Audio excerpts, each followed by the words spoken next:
Hey everybody, I have a special treat for you today on Moms Matter from New York, Zibby Owens. She is an author. She owns Zibby Bookstore on Montana. If you haven't been, you must go. And she is just an incredible woman who's going to talk to us about how you can make your dreams come to a reality, because guess what? She's published 4 books in 4 years and she has 4 kids. So wow, wow, wow. I mean, I'm just like, you're a legend. You're amazing. Thank you. Watching you in the flesh. We have your books here that you've published. I'm just in awe that you were able to get out, publish 2 books, COVID, and then you wrote 2 books back to back within 2 years of each other? Basically, yes. Novels.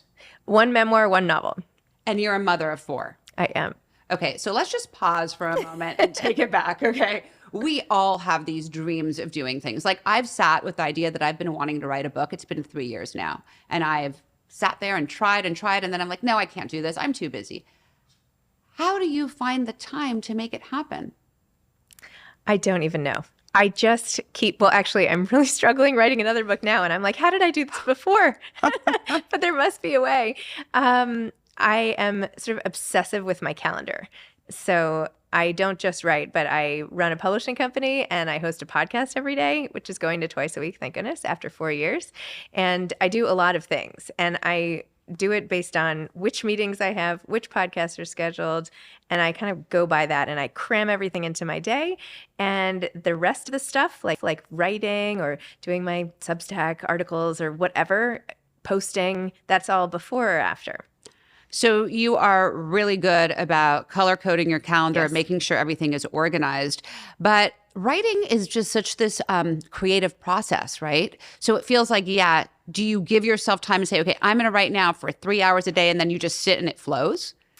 Well, with the memoir, I could pick up and put it down anytime, anywhere. I could just write a paragraph or I could write 10,000 words. Like, I could just go, because writing about my own life, I've been doing since I was 14 and started publishing in 17 magazine. And I'm just really used to that. I've gotten good. I've developed that muscle of taking life and turning it into words. Fiction is another thing altogether. So I need to clear the decks and have a day to finish blank. I actually had to take a day off of the rest of my life and work. And I left town and I told people on social media, not that they were really caring, but I told everybody on Instagram, I was like, I am not checking. I am not posting. I said it mostly for me, so I would actually listen to myself. And I holed myself up for a weekend because I had to write the last 20,000 words that were due. And I got it done. Wow. But I need nothing, no barriers. I can't have to rush to pick up or something. I just need a big stretch of time, and I need a new area, not my normal desk these are hard things to come by, which is why I'm finding myself not doing anything. I'm like, I'm going to write on an airplane. And then I just took 5 flights this whole week and I didn't write 1 word. Oh my God. Well, you're on a book tour now for Blank, which congratulations. I mean, it's really amazing. You're a book tour and you have 4 children. Just the thought of that is making me feel anxious for you. Thank you. I'm sorry. That's okay. And I appreciate it. And I'm so in awe of you, because it's so important for us as women to show by example, to show our kids that, you know what? You're my children and I love you and you hold a very special place in my life. But I also need to make my dreams come true for myself. And you're doing that. Tell us a little bit about how you're tackling all of this. Well, the most important thing I do is involve the kids in everything. So when I was starting the podcast and I was figuring out who to interview and testing equipment from day 1, they were in there with me. They were, when I was nominated for a Webby Award, they were literally on the street, vote for my mom for the Webby Award. They're in it. And when they read a book, they're like, Mom, interview the author. And I'm like, okay. And many episodes, they've come on and interviewed some of their favorite authors. So they understand the podcast. They understand writing. And now they're getting into writing themselves, which is really fun to see. Cool. And so they get it. And also writing and books, these are tangible, right? I'm not coming up with a derivatives model in Excel and do you know, right. This is really obvious. They go to the library, they see books. This is what my mom does. That said, my daughter who's 10, I have 4 kids, she's my third. And I have a lot of trips. Mostly I'm trying to do them over breaks, and I'm divorced, as I mentioned. So when they're with their dad, I try to fit in as much as I can. But I am taking a lot of one-day trips or going to Minneapolis for the day or going to Charleston for the day.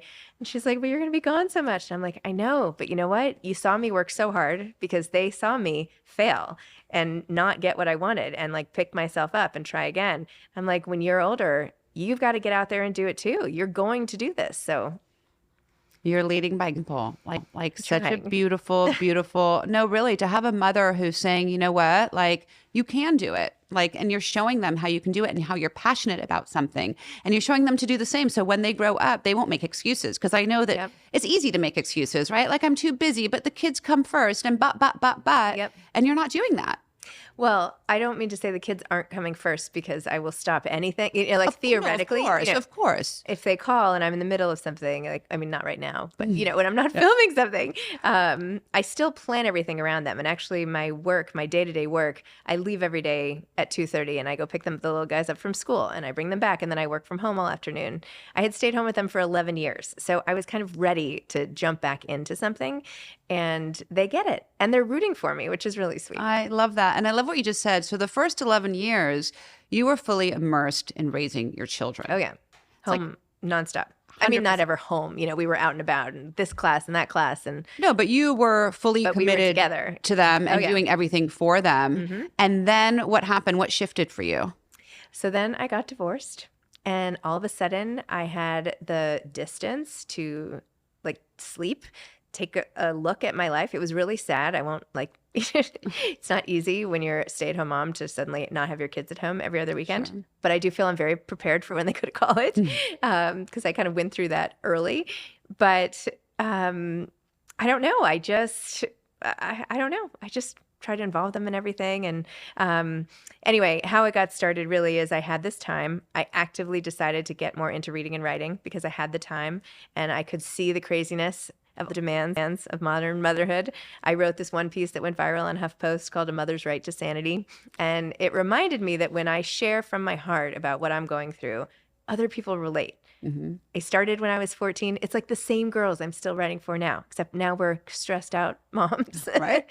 And I wanted just to show us it's impossible. It's impossible to do it all. It is. And I might as well now, like with Blank, I tried to portray that in fiction with a sense of humor and just show how crazy it is to like get out the door and write your book, and you know, the hydro flask that doesn't fit and the kid on Snapchat and like the whole thing. So I tried to like make that funny, because it is funny, but it's also hard, right? It's hard. It is.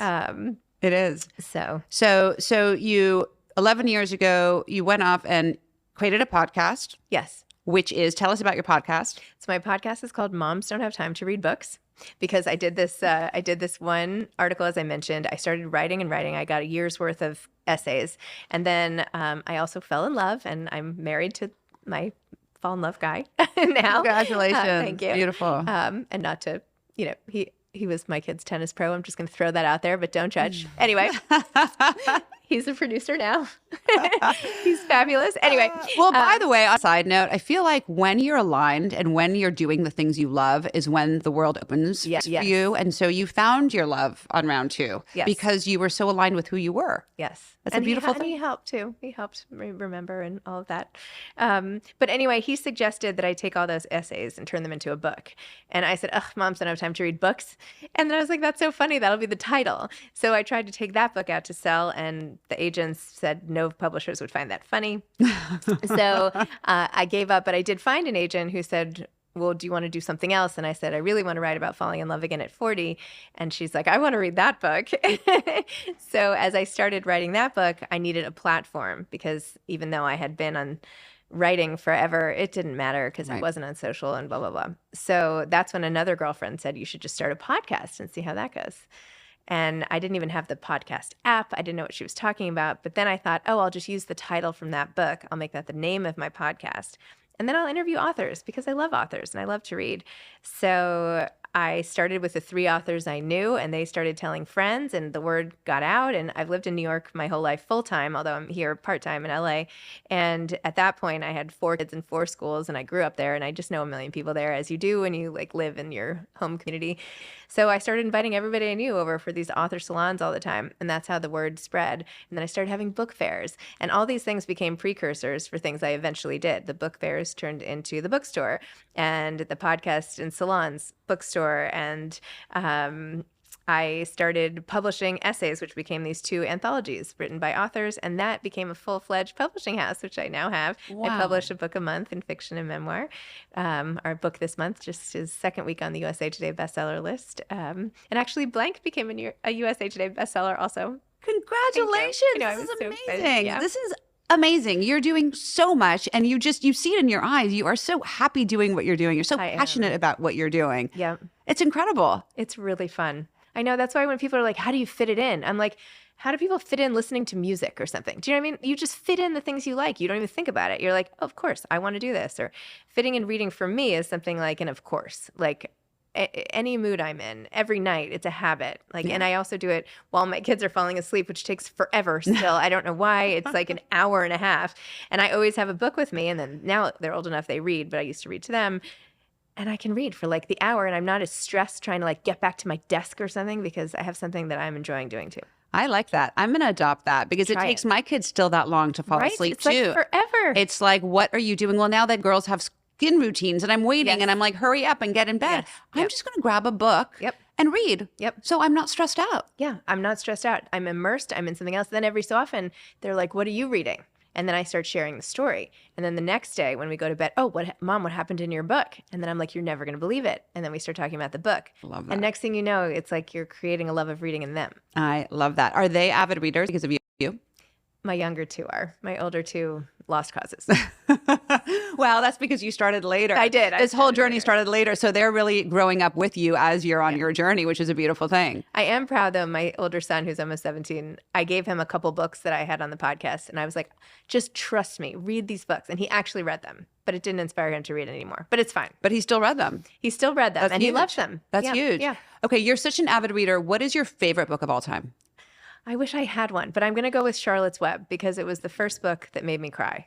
And books that make me really feel are that's it. That's like the holy grail of reading. That's why in the bookstore we have a whole shelf of books that make you cry, books that make you laugh, and we curate it by emotion because really when you walk into a bookstore, you're in a certain mood. I want to feel scared. I want to feel this way. So that's how we curate the What store. a beautifully curated way to do that. I love that. I'm going to walk in there and Yeah. because I definitely need to laugh. And I think your book is going to make me laugh, It right? is, yes. So I My think book's moms gonna make you want to laugh and go on a journey. Blank is the book to read. Yes. And I've heard from a lot of people they can read it in 2 days. Like it goes very quickly. Okay, I love it. Well, I'm getting on a plane to go to Vegas. I'm going to take Yes, this book take with the me book. and I'm going to read it. And then I'm going to post all about how That would it be made me amazing. feel because I need to laugh. So thank Yes. you for creating a book that brings a little laughter into our lives. Yeah, right.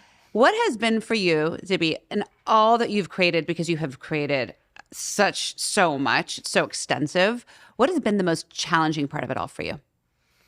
Oh my gosh, where to begin? It is challenging as a publisher to find the right readers for the right books and to develop an audience from scratch.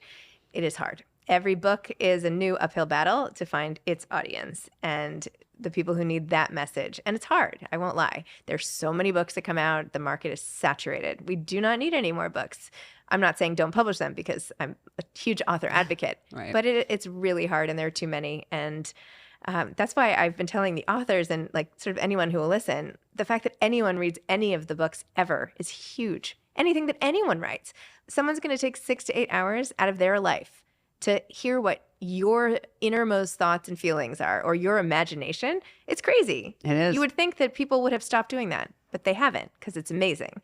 So I think every single reader is a gift. Like you read my book, oh my gosh, I stop everything. I write them back. I respond to all the DMs. Like I am so grateful. It's a gift that Yeah. they're giving to me. Yeah, I feel your gratitude. It's so beautiful. What's in all the journey that you've done? That's the most challenging. What's been the most rewarding for you? Oh, well, I think the flip side is when people read my book and they write me back or they tell me that something that I've said or done has resonated with them so much. It's amazing. It's so heartwarming. even something as simple as a paragraph I write, because I write like little mini essays constantly on Instagram at Zibby Owens. And the other day, someone found just the bottom where I was talking about authors lifting up other authors and the importance of that and what the meaning of success is of a writer, and that it's not all about numbers, it's about readers. And somebody I don't even know took that, made it a whole post of their own, and was like, I needed this so much, I was about to give up, and now I won't. It's like, what is better than that? Yeah, that's so beautiful. I mean, you really are inspiring all of us with you're doing so much good for the world. You're doing so much good for your family by showing them by example and just inspiring moms out there. Because a lot of us sometimes want to throw in the towel and be like, okay, we're done and we can't do this. So will you just look into that camera and tell all the mamas out there who have a dream and a passion and feel like they're too busy? What would you say to them? I would say it is never too late. You have not missed any sort of boat. You can always jump in and follow your passions and try something. And you don't have to start by writing 4 books and doing a publishing company. I certainly didn't start that way. I took tiny steps, and one step led to another, and it became something much bigger. And all I did was listen finally to what I really wanted to do, which I had stifled for years. And now I can't keep it inside. Oh, Zibby Owens, you are a tremendous, tremendous inspiration to all of us. Thank you. Congratulations on your book and for making it to USA Today bestselling. I mean, you. wow, wow, wow. That's awesome. Thank you. And thank you for being here. And for everybody watching, follow Zibby Owens. If you're in LA, go to her bookstore on Montana. Her podcast is awesome. You can find all her information on her Instagram and make it happen, guys. Baby steps to make all your dreams come true. It's never too late. We'll see you all next time right here on Moms Matter. Thanks for joining us.